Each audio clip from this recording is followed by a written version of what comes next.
आप सभी भाई बहनों का आध्यात्मिक ज्ञानात्मक चैनल की ब्रह्म मुहूर्त ज्ञान उपदेश कक्षा में एक बार फिर स्वागत है। आज की चर्चा का विषय है सत्संग एक सीढ़ी।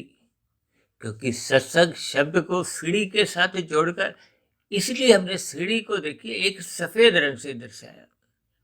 देखिए ये बहुत ही साधारण सी स्थिति है। जैसे हम अपने घरों पे देखिए सीढ़ियाँ चढ़ते हैं। अब कोई पहली मंजिल पे रहता है तो 15-20 सीढ़ियाँ हम चढ़ के अपने घर को पहुंच जाते हैं। इसी तरह आपने देखा होगा हमारे इस आध्यात्मिक ज्ञानात्मक चैनल पर जो हम प्रतिदिन सुबह शाम वीडियो प्रसारित करते हैं। सुबह ब्रह्म मुहूर्त ज्ञान उपदेश कक्षा होती है, शाम को संध्या बेला ज्ञान कक्षा के अंतर्गत हम कुछ वीडियो प्रसारित करते हैं। लेकिन सुबह शाम की इन सभी वीडियो में एक विवरण के साथ ही कक्षा नंबर डला होता है।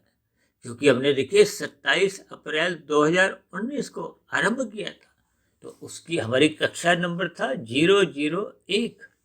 फिर 2, 3, 4 करते करते अब हमारी कक्षाएं लगभग 2235 37 के आसपास 40 के आसपास हो चुकी है। यानी कि ये कक्षाएं ज्ञान के स्तर या आप किसी भी शब्दों से ये सभी स्थितियां एक सफलता की स्थितियां हैं, आगे बढ़ने की स्थितियां हैं। अब जैसे बच्चा देखिए प्ले स्कूल में जाता है, फिर नर्सरी कक्षा में, फिर एक पहली कक्षा में, दूसरी, तीसरी, ये करते करते वो 12वीं कक्षा पास करके कॉलेज पहुंचता है। कॉलेज के बाद फिर वो एमए की कक्षा में अपना दाखिला लेता है। यानी कि हम सभी भाई बहन आगे बढ़ना चाहते हैं।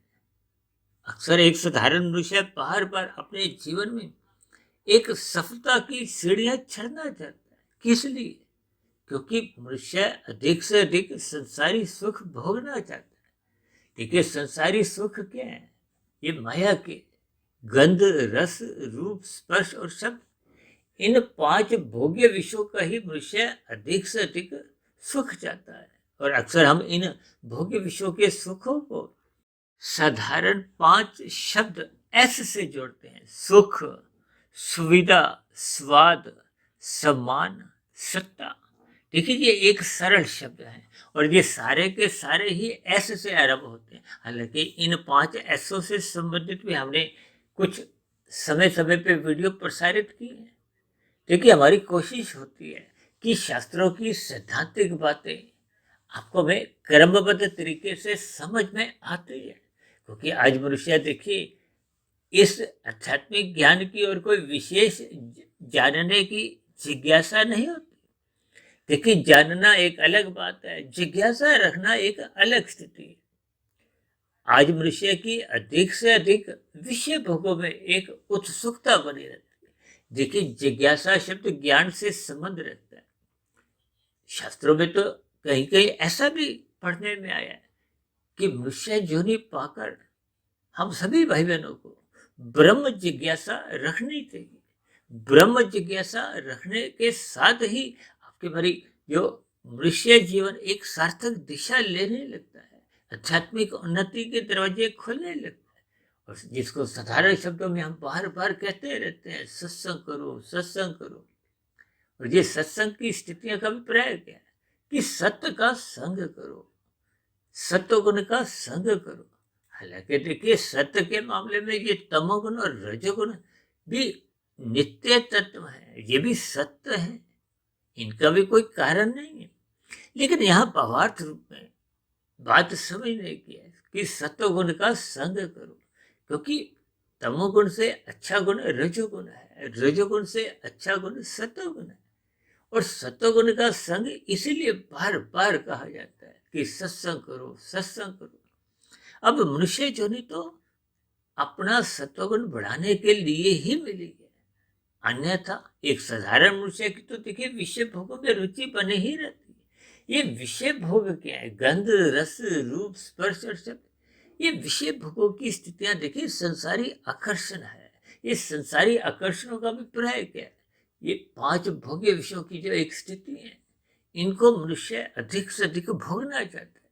और वर्तमान समय कलयुग की स्थितियों में तो मनुष्य 24/7 की स्थितियां, यानी कि जीवन के सातों दिन, चौबीसों घंटे इन विषय भोगों का ही सुख भोगना चाहता है। देखिए, ये सभी स्थितियां अक्सर आप बार बार हमारी इन ज्ञान कक्षाओं में सुनते आए हो, क्योंकि एक साधारण मनुष्य की विषय भोगों के प्रति जो एक स्वाभाविक रुचि है, इसके पीछे का कारण आपका हमारा स्थूल शरीर है। देखिए, आपके हमारे तीन शरीर हैं: स्थूल शरीर, सूक्ष्म शरीर और कारण शरीर। स्थूल शरीर से अधिक महत्व सूक्ष्म शरीर का है, सूक्ष्म शरीर से अधिक महत्व कारण शरीर का है, और कारण शरीर से भी अधिक महत्व आत्मा का है। आत्मा से भी अधिक महत्व किसका है? परमात्मा का है। देखिए, इन सभी स्थितियों को क्रमबद्ध तरीके से समझना चाहिए, यानी कि आपको हमें ज्ञानमय स्थितियों में रहना होगा। जैसे बच्चा, देखिए, जैसे जैसे ऊंची कक्षा में पहुंचता जाता है तो उसको बात समझ में आने लगती है। अन्यथा नर्सरी कक्षा में, प्ले स्कूल में अक्सर आपने देखा होगा कि आपके बड़े परिवार में जो बच्चे इन शिक्षा के स्तर पर जाते हैं तो रोते धोते ही जाते हैं, कोई खुशी से नहीं जाते। इसलिए तो प्ले स्कूल में कुछ ऐसे आकर्षण रखे हुए हैं कि बच्चा वहां आने को प्रेरित हो। इसीलिए तो शास्त्रों में भी विभिन्न प्रकार के कर्मकांड रचे गए हैं। ये सत्संग की स्थितियां इसीलिए बार बार शास्त्रों में जोर देकर कही गई, ताकि राजसी मनुष्य सतोगुण के प्रति जगे, उसका कोई सतोगुण के प्रति आकर्षण हो। तभी तो ये कर्मकांड की स्थितियां विभिन्न प्रकार की शास्त्रों में ही रची गई है कि ये व्रत रखो तो आपको ये मिलेगा, यानी कि कुछ प्रलोभन दिए जाते हैं। अक्सर आपने दो शब्द सुने होंगे ना, नरक और स्वर्ग। ये नरक और शब्द का मतलब क्या है? देखिए, नरक का अभिप्राय दुखमय स्थितियों से है, स्वर्ग का अभिप्राय विशेष सुखों से। आज 7 स्टार 5 स्टार होटलों में जो आप लोगों की दिनचर्या देखते हो, उठना बैठना, वो एक स्वर्गों की ही स्थितियां हैं।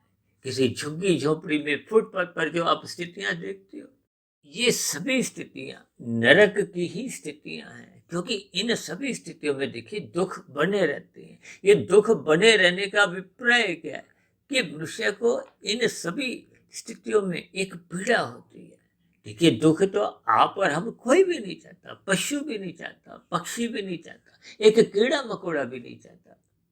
आप किसी चींटी का भी यदि रास्ता रोकते हो तो उसको दुख महसूस होता है, वो अपना रास्ता बदल देती है। अब देखिए, एक गर्मियों का मौसम लगभग आने जा रहा है, क्योंकि होली के बाद कुछ ऐसी स्थितियां बनने लगती हैं। तो फिर ऐसी स्थितियों में मच्छरों का कुछ प्रकोप बढ़ने लगता है। अब मच्छरों को भी यदि आप हाथ से भी देखिए किसी तरह कुछ पकड़ते हो, देखिए, ये इन सभी स्थितियों के मात्र भावार्थ समझाने के लिए मैं आपको कुछ इधर उधर के उदाहरण समझा रहा हूँ, इनको अन्यथा में नहीं लेना। ऐसा नहीं कि हमने मच्छरों को मारना है या चींटी को हमने कष्ट देना है। ये मात्र एक समझने की स्थितियों के साथ साथ हमने इन सत्संग की स्थितियों से जुड़ना है, सत्वगुण से जुड़ना है। इस सत्वगुण से जुड़ने का अभिप्राय क्या है? कि हम विशुद्ध सत्वगुणी सत्ता से जुड़े, उसकी सम्मुखता अपने जीवन में बनाएं। यदि मनुष्य सत्वगुण में स्थित ही नहीं होता, अक्सर मैं जो बार बार एक साधारण सा उदाहरण देता रहता हूँ कि आईएएस की परीक्षा में उत्तीर्ण करने के लिए, बैठने के लिए, यानी आईएएस अफसर बनने के लिए आपको सर्वप्रथम तो प्रिलिमिनरी टेस्ट पास करना होता है। आपको सीधे स्तर पर मुख्य परीक्षा में बैठने की कोई एक स्थितियां नहीं है। यानी कि एक न्यूनतम पात्रता क्या है कि सर्वप्रथम आपकी कुछ योग्यताएं वो प्रिलिमिनरी टेस्ट पास करने की होने पे फिर आपने उस टेस्ट को पास करना है। फिर मुख्य परीक्षाएं होती है, मुख्य परीक्षा के बाद फिर कई प्रकार की कुछ अलग अलग स्थितियां। इसी तरह रजोगुण और तमोगुण ये बांधते हैं, किसमें? संसार से बांधते हैं। रजोगुण की कहीं भी कोई निंदा नहीं है, लेकिन शास्त्र बार बार कहते हैं इसकी उपेक्षा करो, इसके प्रति उदासीन रहो। किस लिए? इसके पीछे भी एक कारण है। देखिए, शास्त्र आपको में कुछ भी स्थितियों का जब ज्ञान देते हैं, शास्त्रों में तो एक एक शब्द बहुत ही नपा तुला तोल के कहा गया। उनके कहने का भी एक क्रम है। जैसे शास्त्रों में कहा गया कि धर्म को प्रथम स्थान पे रखो। ये जो चार पुरुषार्थ धर्म अर्थ काम मोक्ष है, ये मोक्ष तो देखिए आपके मेरे जीवन की एक मंजिल है, लक्ष्य है।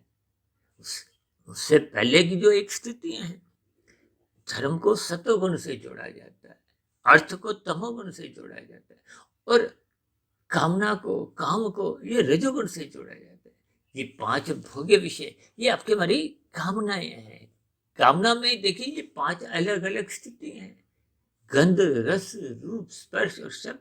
ये जो आपके हमारी पांच ज्ञानेंद्रियां हैं, नाक जिह्वा आंख त्वचा कान, ये पांच भोग्य विषयों का ही सुख भोगने में इसकी रुचि है। और ये जो पांच कर्मेंद्रियां हाथ पैर वाणी लिंग बुद्धा, ये पांच कर्मेंद्रियां इन सुखों की प्राप्ति के लिए क्रियाशील रहती है, प्रयत्नशील रहती है। देखिए इन सभी स्थितियों को आपको हमें समझना होगा। स्थूल शरीर के स्तर पर हम क्रियाएं करते हैं, मन के स्तर पर हम योजनाएं बनाते हैं, हम विभिन्न प्रकार की स्थितियों का चिंतन करते हैं। इन सभी स्थितियों का अभिप्राय क्या है कि तमोगुण रजोगुण की जो एक स्थितियां है, इस संसार से बांधती है। शास्त्र तमोगुण के प्रति तो कहते हैं निंदा करो। तमोगुण का यहाँ अभिप्राय देखिए एक निषेध कर्मों से। जैसे यातायात के नियमों के अक्सर हम उदाहरण देते हुए चर्चा को आगे बढ़ाते हैं कि लाल बत्ती पे रुको, हरी बत्ती पे ही चलो, यानी कि यातायात के नियमों का पालन करो। यही बात साधारण स्तर पर देखिए वेद शास्त्रों में समझाई गई, और वेदों के ज्ञान को तो अपौरुषेय कहा गया, उसको तो किसी ने लिखा नहीं। ये जो उपनिषद लिखे गए, ये तो मायातीत महापुरुषों ने परमात्मा की प्रेरणा से, परमात्मा के आशीर्वाद से उस वेदों के ज्ञान का एक सरलीकरण करते हुए उनको उपनिषदों का एक रूप दिया। जब उपनिषदों में भी बात उतनी समझ एक साधारण मनुष्य को आई नहीं, तो फिर विभिन्न प्रकार के उपनिषदों से ही पुराण लिखे। ये पुराण लिखने के पीछे का कारण क्या है कि एक राजसी मनुष्य को कुछ कर्म कांड की स्थितियों का एक प्रलोभन को, क्योंकि राजसी मनुष्य बिना किसी लाभ के चलता फिरता नहीं है। देखिए एक बहुत ही साधारण स्थितियों में मैं एक सरल शब्दों द्वारा एक बात समझाने का एक प्रयास कर रहा हूँ। यानी कि आपकी हमारी क्रियाएं सदा एक लाभ के लिए, एक सुख के लिए सदा ही आपकी हमारी क्रियाएं होती है। कोई मनुष्य दुख पाने के लिए क्रिया नहीं करता, कोई भी मनुष्य हो। देखिए चाहे हम पढ़े लिखे हैं या अनपढ़ गवार भी हैं, किसी भी देश के रहने वाले हों, किसी भी स्तर पर कुछ अलग अलग भाषाओं में हम परमात्मा से, माया से सदा ही सुख चाहते हैं। और सुख चाहने के लिए प्रकृति भी आपको में कोई दंड नहीं देती, लेकिन उसके लिए कुछ कायदे कानून बनेंगे। उन कायदे कानूनों को ही देखिए कर्म फल सिद्धांत की स्थितियों से जोड़ा गया है। शास्त्रों में कहा गया ये करो ये मत करो। बस इतनी सी बात मनुष्य को समझ में आ जाए तो ये जो नीचे की 80 लाख प्रकार की दंडनीय निंदनीय जोनी है, फिर मनुष्य इन निंदनीय जोनियों में गिरने से यानी जन्म लेने से बच जाता है। अन्यथा देखिए आज वर्तमान समय विभिन्न प्रकार की कुछ राजनीतिक दलों में भी आपको कुछ घोटालेबाजी की स्थितियां सुनने में पढ़ने में आ रही हैं। अब मनुष्य देखिए पाप कर्म करता क्यों है? पाप कर्म करने के पीछे उसके मन की एक अज्ञानता है। क्यों? क्योंकि हम बार बार कहते हैं, यानी एक मनुष्य ने अपने जीवन में मरते दम तक यदि 100 रुपये ही खाने हैं और 1000 रुपये उसने धर्मानुसार कमा भी लिए, तो फिर ऐसी स्थिति विशेष में भी वो 900 रुपये तो बेकार जाने। इसलिए तो शास्त्र कहते हैं परोपकार के कार्यों में लगाओ।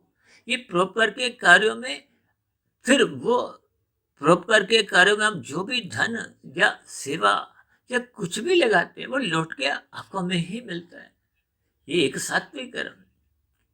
और ये जो हम निषेध कर्म करते हैं, ये जो आजकल देखिए विभिन्न प्रकार के घोटालेबाजियां, जिनका आरंभ देखिए छोटी मोटी हेरा फेरियों से होता है।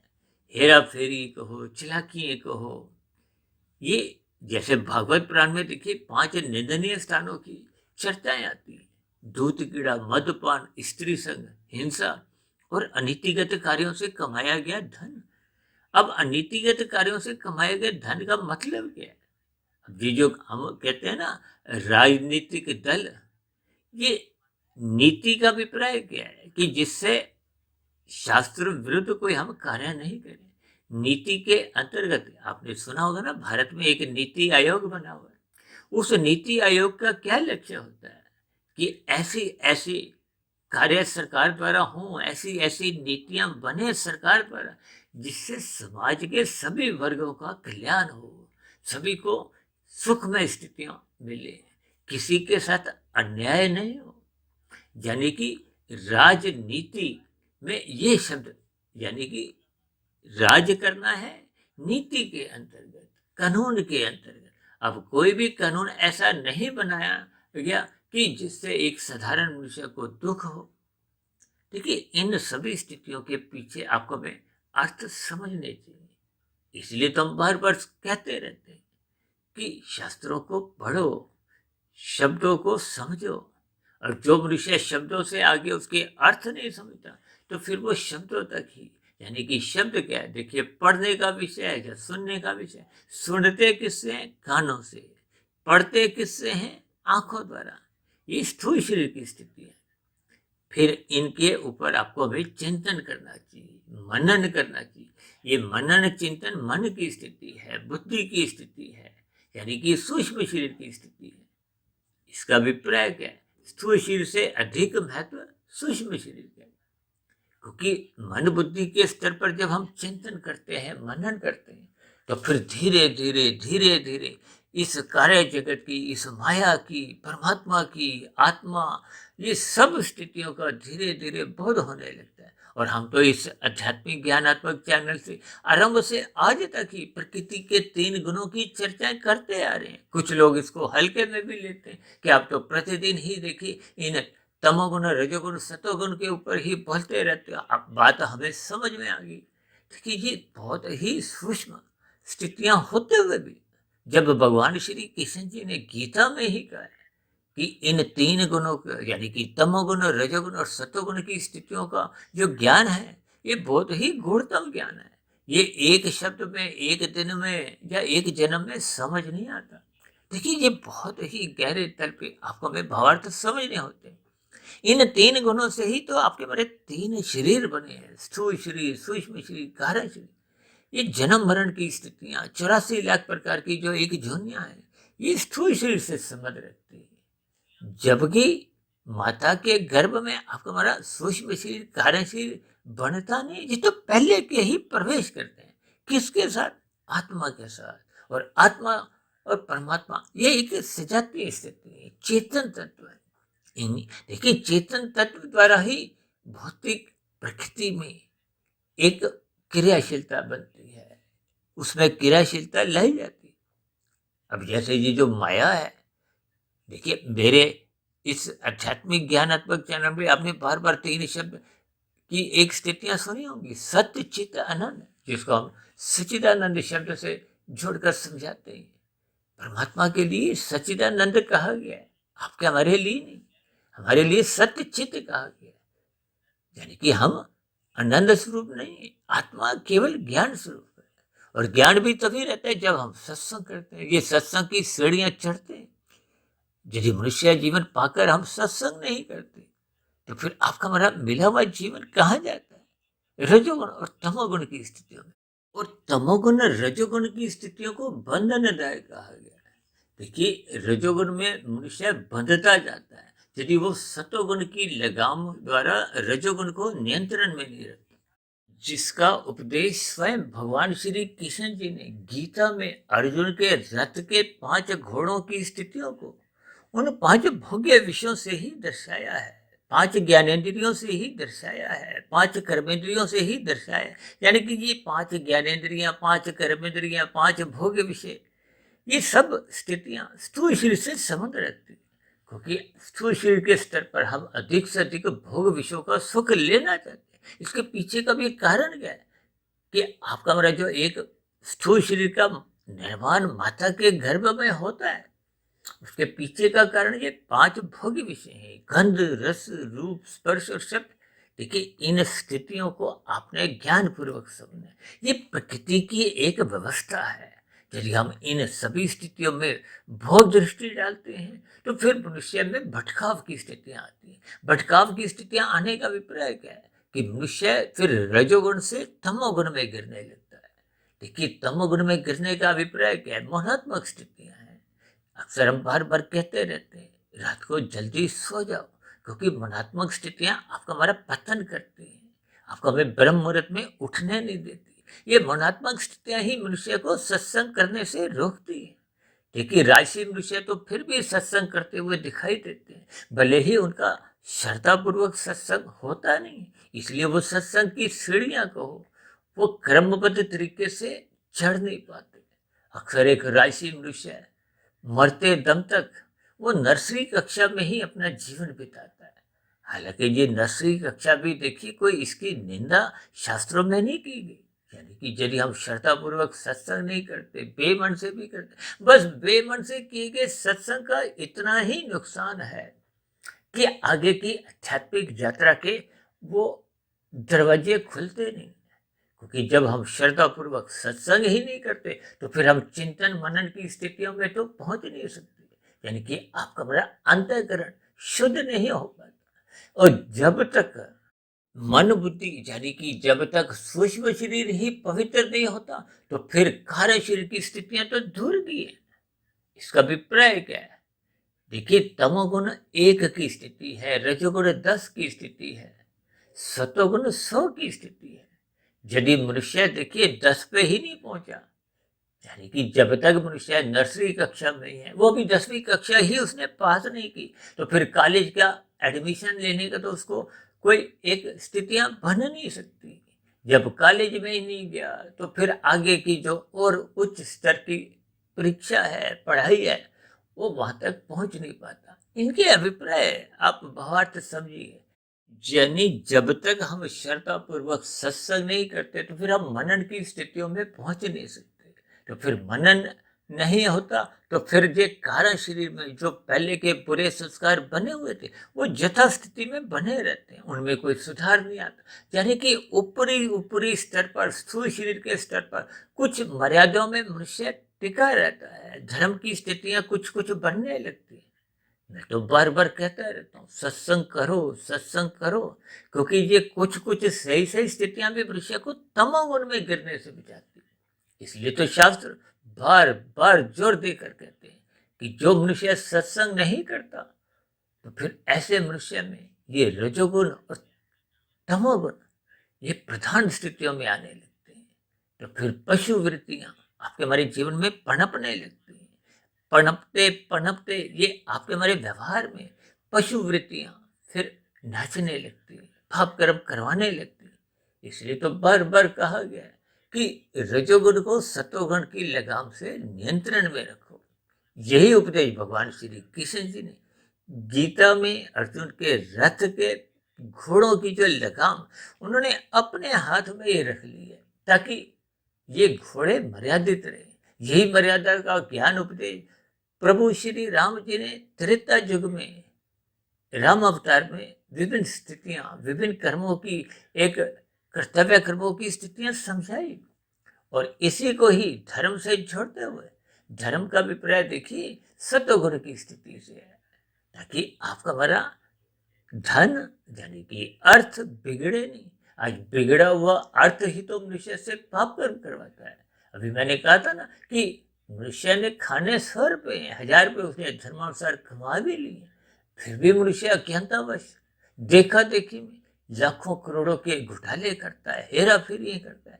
देखिए, यहाँ के घोटाले जो कि पकड़ में सरकार द्वारा नहीं भी आते किसी कारणवश, लेकिन परमात्मा की व्यवस्था में आपका हमारा 1 रुपये की भी चोरी पकड़ ली जाती है। यहाँ के चलानों से यदि मनुष्य बच भी जाए किसी भी कारणवश, परमात्मा के यहाँ प्रकृति की अदालत में, प्रकृति की व्यवस्था में आप और हम बच नहीं पाते। यदि बचे ही होते तो फिर ये नीचे की जो 80 लाख प्रकार की जोनियां, दंडमय जोनियां हैं, वो आपको में फिर नजर नहीं आती। ये प्रकृति की एक संरचना है। अभी 2 4 5 दिन पहले ही हमने एक बड़ी शिक्षा छोटा सा देश में पाप कर्म से एक स्थिति को गैर जमानती वारंट से जोड़ा था। इसका अभिप्राय ये है कि देखिए, कर्म फल सिद्धांत की स्थितियों में कर्म होते ही उसका फल आना निश्चित है। ये एक अटल सिद्धांत है। इसको सृष्टि की देखिए कोई भी ताकत रोक नहीं सकती। कोई जंत्र तंत्र मंत्र द्वारा, किसी शक्ति द्वारा किए गए कर्म को आप समाप्त नहीं कर सकते, यानी कि उसका फल आएगा। अब सुख रूपी फलों को तो आप त्याग कर सकते हो। जैसे सरकार आपको भी कोई किसी बात के लिए पुरस्कृत करती है तो आप पुरस्कार लेने से मना कर सकते हो, सुखों का आप त्याग कर सकते हो। लेकिन यदि आपको हमें किसी अपराध के अंतर्गत सरकार द्वारा, न्यायालय द्वारा कोई सजा दे दी जाती है तो उस सजा से हम बच नहीं सकते, मना नहीं कर सकते, तो फिर आपको हमें जेल में डाल दिया जाता है। ये सभी स्थितियां आपको हमें ज्ञानपूर्वक समझनी चाहिए। यानी कि हम सभी भाई बहनों को ये सत्संग की सीढ़ियां चढ़नी होंगी। ये सत्संग की सीढ़ियों का अभिप्राय ये है कि स्थूल शरीर के स्तर पर जब हम श्रद्धापूर्वक सत्संग करने लगते हैं तो ये 1% की सफलता है। और श्रद्धापूर्वक किए गए सत्संग को जब हम मन बुद्धि के स्तर पर निरंतर इस पे चिंतन करते रहते हैं, और चिंतन करने का जो एक सर्वोत्तम समय है वो तो ब्रह्म मुहूर्त है। देखिए, तमोगुण से अच्छा गुण रजोगुण है। इसलिए तो कहते हैं कि तमोगुण की स्थितियों में आपको में नींद लेनी चाहिए। इसलिए तो तमोगुण को देखिए नींद से भी जोड़ा जाता है, पदार्थों से भी जोड़ा जाता है, निंदनीय कार्यों से भी जोड़ा जाता है, निषेध कर्मों से भी जोड़ा जाता है। जो शास्त्र आपको में मना करते हैं मत करो। अब भगवत पुराण में तो देखिए 5 निंदनीय स्थानों की चर्चा आती है। निंदनीय स्थान क्या है? धूत कीड़ा, मद्यपान, स्त्री संग, हिंसा और अनीतिगत कार्यों से कमाया गया धन।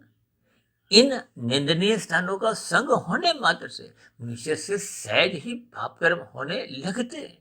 ठीक इसी तरह मनात्मक स्थितियों में जब तक मनुष्य खोया रहता है तो ये खोते खोते मनुष्य के भोग अमर्यादित होने लगते हैं। और दूसरी विशेष स्थिति, जब मनुष्य तमोगुण में देरी तक जगता रहता है तो फिर मनुष्य की जो सत्वगुण में उठने की जो एक संभावना है वो कमजोर पड़ने लगती है। मनुष्य ब्रह्म मुहूर्त में उठ नहीं पाता। और ब्रह्म मुहूर्त तो देखिए सत्वगुण की एक शुद्धतम स्थिति है। उस स्थिति विशेष का यदि मनुष्य लाभ नहीं उठाता और रात को हानि की स्थितियों का एक संग करता है तो फिर ऐसी स्थितियों में उसके जो कर्मों की बैलेंस शीट है, लेखा जोखा है, संस्कारों की जो एक स्थिति है, यानी कि कारण शरीर में बिगाड़ आने लगता है। और कारण शरीर के आधार पे ही आपकी हमारी अगली जोनि का निर्धारण होता है। सदा सदा के लिए आपको अभी बार बार कोई मनुष्य जोनि नहीं मिलती। ये तो कर्मों की स्थिति है। कभी कभी कुछ राशि मनुष्यों को ऐसा भ्रम होता है कि मनुष्य मरने के बाद पुनः मनुष्य जोनि में ही आता है। यदि वो पाप कर्म करता है तो उसको दुख मिलते हैं, पुण्य कर्म करता है तो उसको सुख मिलते हैं। देखिए, कुछ स्थितियां सही हैं, लेकिन बार बार आपको में मनुष्य जोनि मिलेगी, इसके पीछे तो कर्माशय का एक मूलभूत एक नियम है, सूत्र है। संचित कर्मों में यदि मरते समय पुण्य कर्मों की स्थिति में कमजोरी आ गई है, क्योंकि कम से कम 51%, यानी कि 50-51% पुण्य कर्मों की स्थिति रहनी चाहिए। और पुण्य कर्मों का अभिप्राय राशि और सात्विक कर्मों से है। सात्विक कर्मों में देखिए परोपकार के कार्य आ जाते हैं। कहते हैं ना, निषेध कर्म का अभिप्राय, तमोगुण का मतलब क्या है कि जब आप निषेध कर्म करते हो, दूसरों का हिस्सा चुराते हो, खाते हो। देखिए, कर्म पहले है, कर्म एक राशि स्थिति है, फल उसका एक परिणाम है। यदि आप फल पहले खाते हो बिना कर्म किए दूसरे का हिस्सा, तो इसका अभिप्राय क्या है, जिसको अक्सर हम बार बार कहते रहते हैं ना, दूसरों की हरी बत्ती को मत चुराओ। क्योंकि जब हम लाल बत्ती पे रुकते नहीं और दूसरों की हरी बत्ती पे ही भागते हैं तो ये एक चुराना है। ये चुराने का अभिप्राय पाप कर्म से है। आपका हमारा चलान करता है, यहाँ का चलान से बच भी गए। यदि आपके उस भागने मात्र से 500 लोगों को दुख हुआ है, उनके चलने फिरने में कुछ विघ्न उत्पन्न हुआ है, तो आपके 500 पाप उसी लाल बत्ती को पार करते ही हो जाते। इसलिए तो बार बार मैं कहता रहता हूँ, सोच समझ कर ही कर्म करो। ये सोच समझ कर का अभिप्राय क्या है कि आपको में अपनी बुद्धि में सही से निर्णय लेने चाहिए, सात्विक बुद्धि बनानी चाहिए। सात्विक बुद्धि में देखिए विवेक शक्ति जगने लगती है, परमात्मा के प्रति रुचि बढ़ने लगती है, गुरु की एक आज्ञा में मनुष्य अपना जीवन अनुशासित बनाने लगता है, शास्त्रों का स्वाध्याय करता हुआ अपने जीवन में एक व्यवस्था कायम करता है। और ब्रह्म मुहूर्त में ये सभी स्थितियां आपको में इन सभी स्थितियों से जोड़ने लगती है। दिन में जब रजोगुण की स्थितियां, संसारी स्थितियां, भोग विषयों की स्थितियां होती है, उनमें मनुष्य एक मर्यादित रहता है। देखिए शास्त्र भर भर कहते हैं लाभ के लिए काम करो, कार्य करो, पुरुषार्थ करो, लेकिन लोभ से बचो। लोभ एक देखिए राजसी स्थिति है। यदि मनुष्य लोभ से भी बचता नहीं है तो फिर निश्चित रूप से फिर वो धीरे धीरे संग्रह वृत्ति में जाता है। ये जो जितने घोटाले की स्थितियां हैं ये तामसी स्थितियां हैं। और तामसी स्थितियां तभी बनती हैं जब मनुष्य रजोगुण को सत्वगुण की लगाम से नियंत्रित नहीं रखता, यानी वो नीतिगत कार्य नहीं करता। देखिए जब हम रुचि पूर्वक अपने मन मर्जी चलाते हैं तो फिर निश्चित रूप से आपसे हमसे कब कितने पाप कर्म होने लगते हैं मनुष्य को इसका बोध नहीं होता। इसलिए तो शास्त्र बार बार कहते हैं तमोगुण की निंदा करो, रजोगुण के प्रति उत्साह मत रखो, उमंग उल्लास मत बनाओ, इसकी उपेक्षा करो और सत्वगुण की बार बार प्रशंसा करो। आज मनुष्य देखिए सत्वगुण की प्रशंसा करता नहीं है, इन सात्विक वीडियो को भी कोई श्रद्धापूर्वक सुनता नहीं है, ब्रह्म मुहूर्त में उठता नहीं है। और हम तो बार बार कहते रहते हैं इन सभी सात्विक वीडियो को आप ब्रह्म मुहूर्त में ही सुनो। हम तो देखिए संध्या बेला ज्ञान कक्षा की भी वीडियो भले ही शाम को प्रसारित करते हैं, लेकिन वो बनने का काम, बोलने का काम वो तो हम ब्रह्म मुहूर्त में ही करते हैं। इन सभी स्थितियों की आपको मैं भावार्थ समझने होंगे, यानी कि आपको मैं रजोगुण की एक उपेक्षा करनी चाहिए। उपेक्षा का अभिप्राय केवल इतना ही है कि विषय भोगों की जो कामनाएं हैं, ये 24/7 की जो स्थितियां हैं, इनसे बचना चाहिए। अपनी आवश्यकताओं की पूर्ति के लिए, अपने परिवार का लालन पालन के लिए आपको हमें पुरुषार्थ करना है। जब रजोगुण मर्यादित रहता है तभी मनुष्य की सत्संग के प्रति एक रुचि जागृत होती है। अन्यथा ये जो बुद्धि रूपी बल्ब है ये फिर लगभग धुंधली स्थिति में ही रहता है। धुंधली स्थिति में फिर उसका मन पे भी कोई नियंत्रण नहीं होता और मन तो देखिए भोग विषयों में ही आसक्त रहता है। अब मन तो देखिए बार बार नई नई स्थितियों में ही अपने आप को स्थित करता है। अब मनुष्य के पास देखिए 2 4 5 जोड़ी वस्त्र है, माल में घूमने गया, इधर उधर घूमने गया, फिर 2 4 जोड़ी वस्त्र ले आता है, अब फिर नए नए फैशन के नए नए कपड़े आते रहते। अब मन नए में ही टिकता है। ये नए नए फैशन की स्थितियां जैसे भी देखिए ये राजसी स्थितियां, फिल्मी जगत की स्थितियां, विज्ञापनों की स्थितियां, ये विज्ञापन भी इस हिसाब से बनते हैं कि आप उन पदार्थों को खरीदो। देखिए इस सत्संग की सीढ़ी के बहुत ही गहरे अर्थ हैं। यदि मनुष्य अपने जीवन में ये सत्संग की सीढ़ियां चढ़ता नहीं तो फिर आपके हमारे जीवन में आध्यात्मिक उन्नति के दरवाजे नहीं खुलते। भगवान श्री कृष्ण जी ने तो बार बार जोर देकर कहा है कि मनुष्य जो नहीं पाकर आपको मैं कर्म योग, ज्ञान योग, भक्ति योग की स्थितियों से जुड़ना चाहिए। ये योग की स्थितियां ही साधना की स्थितियां हैं। ये योग की स्थितियां ही कार्यशील में शुभ संस्कार बनाती हैं। अब शुभ संस्कार बनते बनते वो पहले के जो बुरे संस्कार है उनको कमजोर करते हैं, उनको दग्ध बीज करते हैं। तो फिर कार्यशील की स्थिति जो पहले राजसिक तामसिक थी वो अब धीरे धीरे सात्विक बनने लगती। अब सात्विक कार्यशील होने से फिर आत्मा के ऊपर जो पहले आवरण थे, देखिए तमोगुण, रजोगुण और सतोगुण की स्थितियों की परछाई वही आत्मा पे पड़ती। आत्मा का कभी भी संसारी रसगुल्लों में, विषय भोगों में आसक्ति नहीं होती। वो तो चेतन तत्व है। ये रुचि केवल स्थूल शरीर की होती है, क्योंकि वो स्थूल शरीर देखिए इन विषय भोग के कारण ही आपका हमारा एक माता के घर में उसकी निर्माण स्थितियां बनती। इन सभी स्थितियों की देखिए स्थूल शरीर का विषय भोगों से एक सजातीय संबंध है। इसको शास्त्रों में तो इंद्रिय दोष भी कहा है। इसलिए इन सभी स्थितियों के यथार्थ अर्थ आपको में समझने चाहिए और ये समझ में आती है जब हम श्रद्धापूर्वक सत्संग करते हैं। उस श्रद्धापूर्वक किए गए सत्संग का स्वाध्याय करते हैं, मनन करते हैं और ये मनन की स्थितियां धीरे धीरे शोध में बदल जाती हैं। शोध होते होते देखिए स्थूल शरीर के स्तर पर जब श्रद्धापूर्वक सत्संग होते हैं तो 1% की सफलता है। मन बुद्धि के स्तर पर ब्रह्म मुहूर्त में उठकर उस पर जब हम चिंतन मनन करते हैं तो ये 10% की सफलता है। फिर 10 से 11, 12, 15, 20, 25, 30, 40 ये करते करते आप जब 100 पे पहुंच जाते हैं तो फिर कार्यशील में वो जो बुरे संस्कार है वो दग्ध बीज होने लगते हैं। बीज जब जल जाता है तो मन बुद्धि में कोई अंकुरन नहीं होता, विचार नहीं आते, वृत्तियां नहीं जगती, ये फुरने नहीं उठते। अन्यथा यदि मन बुद्धि के स्तर पर बार बार संसार के विषय भोगों के फुरने जगते रहते हैं। अब राशि वृषा का सत्संग इसीलिए श्रद्धापूर्वक आरंभ से ही हो नहीं पाता क्योंकि वो अपने विषय भोगों के प्रति तो सचेत रहता है, परमात्मा के प्रति मात्र ऊपर ऊपर से ही कुछ सत्संग की बातें सुनता है। तो फिर ऊपर ऊपर से सुनने से फिर उस पर श्रद्धापूर्वक एक मनन की स्थितियां बन नहीं पाती। देखिए इस ज्ञान विज्ञान को आपको भी श्रद्धापूर्वक समझना होगा। आरंभिक स्तर पर तो देखिए बच्चे भी रोते धोते स्कूल जाते, नर्सरी कक्षा में। फिर 8वीं 10वीं 12वीं कक्षा में तो कोई रोता धोता बच्चा स्कूल नहीं जाता। इसका अभिप्राय केवल इतना है कि राशि मनुष्य है सत्संग आरंभिक स्तर पर रोते धोते ही करते हैं, बेमन से करते हैं। धीरे धीरे जब बात समझ में आ जाती है, यथार्थ ज्ञान टिकने लगता है, इन 3 गुणों का संबंध आपके हमारे 3 शरीरों से यथार्थ रूप में समझ में आने लगते हैं, तो आपके हमारे जीवन में ब्रह्म मुहूर्त में उठने की एक जिज्ञासा होती है। फिर गुरु के प्रति एक आदर भाव जगते हैं, गुरु के प्रवचनों को हम श्रद्धापूर्वक ध्यान से सुनते हैं। तो फिर ये सभी स्थितियां आपके हमारे कार्य शरीर को एक शुद्ध करती जाती है। शुद्ध करने का अभिप्राय ये है कि फिर आत्मा पे जो तमोगुण का मल का और रजोगुण का जो विक्षेप के जो आवरण थे वो कमजोर होते होते फिर आत्मा अपने मूल स्वरूप में लौटने लगती है। और आत्मा परमात्मा का तो देखिए सजाती है एक संबंध है।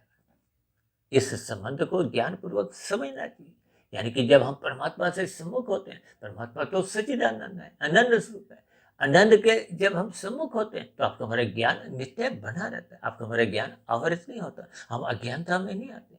लेकिन जब जब हम संसार के सम्मुख होते हैं, रजोगुण के सम्मुख होते हैं, तो आपका हमारा ज्ञान ही मूल स्थिति में नहीं रहता, वो धुंधला हो जाता है। और तमोगुण में गिरते तो ये ज्ञान, धुंधला ज्ञान भी अज्ञानता में बदल जाता है। इन सभी स्थितियों की यथार्थ अर्थ आपको हमें समझने होंगे। इन सभी स्थितियों को ज्ञानपूर्वक समझते हुए आपको हमें सत्संग रूपी सीढ़ियों से ऊपर उठना होगा, ताकि मनुष्य जोनि में आपके हमारे आध्यात्मिक जो एक उन्नति के दरवाजे खुलते जाए। हम क्रमशः कर्म योग, ज्ञान योग, भक्ति योग की स्थितियों में अपनी एक शुद्ध कमाई करें। देखिए शुद्ध कमाई मरने के बाद सुरक्षित बनी रहती है। शुद्ध कमाई होने से आपको भी पुनः मनुष्य जोनि का ही जन्म मिलता है।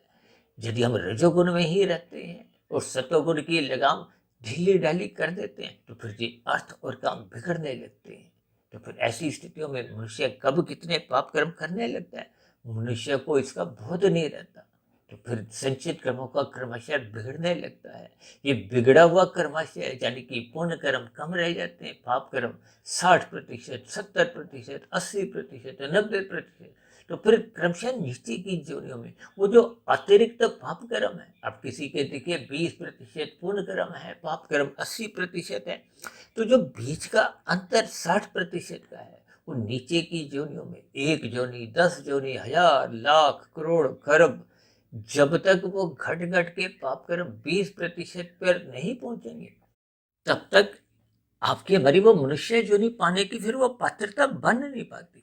देखिए इन सभी स्थितियों की आपको हमें यथार्थ भाव अर्थ समझने चाहिए, ताकि आपके हमारे जीवन में सर्वप्रथम पाप कर्मों से हम बचे। और ये स्थितियां तभी बनती हैं जब मनुष्य की सत्संग का एक मजबूत स्थिति बनने लगती है, हम सत्संग की सीढ़ियां चढ़ने लगते हैं। जैसे हम देखिए भौतिक जगत में रजोगुण में रहते हुए हम एक राजसी स्थितियों में एक सफलता की सीढ़ियां चढ़ने लगती हैं। उसी तरह आपको मैं देखिए भौतिक उन्नति की कहीं भी शास्त्र कोई निंदा नहीं करते, लेकिन आपको मैं आध्यात्मिक उन्नति करनी चाहिए। आध्यात्मिक उन्नति का अभिप्राय क्या है कि मनुष्य को अपनी सात्विक स्थिति मजबूत करनी चाहिए। और सात्विक स्थिति जैसे जैसे मजबूत होती जाएगी तो फिर ये जो राशि स्थितियां इनके प्रति आपका ज्ञान पूर्वक वैराग्य होने लगेगा। ये ज्ञानपूर्वक वैराग्य ही आपका हमारा सत्संग में श्रद्धा उत्पन्न करता है। फिर श्रद्धा होने से चिंतन मनन शोध की स्थितियां बनते बनते फिर कार्यशील में क्रमशः शुभ संस्कार बनते जाते हैं, और जब ये पूर्ण स्थिति में शुभ संस्कार बन जाते हैं तो फिर कार्यशील 100% शुद्ध हो जाता है। देखिए, स्थूल शरीर के स्तर पर ही कारण शरीर जब शुद्ध हो जाता है तो वो एक मायातीत की स्थिति। जब कारण शरीर शुद्ध हो जाता है, मर जाता है, ये एक ही भाव है। यानी कि स्थूल शरीर के रहते रहते यदि कारण शरीर शुद्ध हो गया तब फिर स्थूल शरीर के मृत्यु तो बिना प्रयासों के सबकी ही होती आई है। तो फिर ऐसी स्थिति में देखिए, जब कारण शरीर समाप्त हो जाता है तो सूक्ष्म शरीर भी साथ के साथ ही समाप्त हो जाता है, और स्थूल शरीर तो एक निश्चित प्रारब्ध समाप्त होते ही मृत्यु को प्राप्त होता है। तो यानी कि ये तीन शरीर, स्थूल शरीर, सूक्ष्म शरीर और कारण शरीर, इन तीनों शरीरों के बंधन समाप्त हो जाते हैं। अब आत्मा को भौतिक जगत में ये 84 लाख प्रकार की जोनियों में एक बंधन रूपी जन्म ना होते हुए आध्यात्मिक शरीर की प्राप्ति होती है। फिर मनुष्य यानी कि आत्मा एक लंबे काल के लिए मोक्ष काल में परमात्मा के सानिध्य में एक आनंदमय जीवन बिताती है। तो ऐसी सभी शुभ स्थितियां आपके हमारे जीवन में भी बनने लगी। इसलिए हम सभी भाई बहनों को श्रद्धापूर्वक सत्संग करना होगा। इस सत्संग की सीढ़ियों पर निरंतर आगे बढ़ना होगा। ऐसी सभी शुभ स्थितियां हम सभी भाई बहनों के जीवन में भी निरंतर बनती जाएं, ताकि हम सभी भाई बहन निरंतर इस सत्संग की सीढ़ियां चढ़ते चढ़ते अपनी आध्यात्मिक उन्नति को सुनिश्चित करते जाएं। तो इन्हीं शुभकामनाओं के साथ चर्चा विशेष को यहीं विश्राम देते हैं। शाम को फिर मिलते हैं संध्या बेला ज्ञान कक्षा में। तब तक आप अपने आध्यात्मिक मित्र सुधीर भाटिया फकीर को इजाजत दें।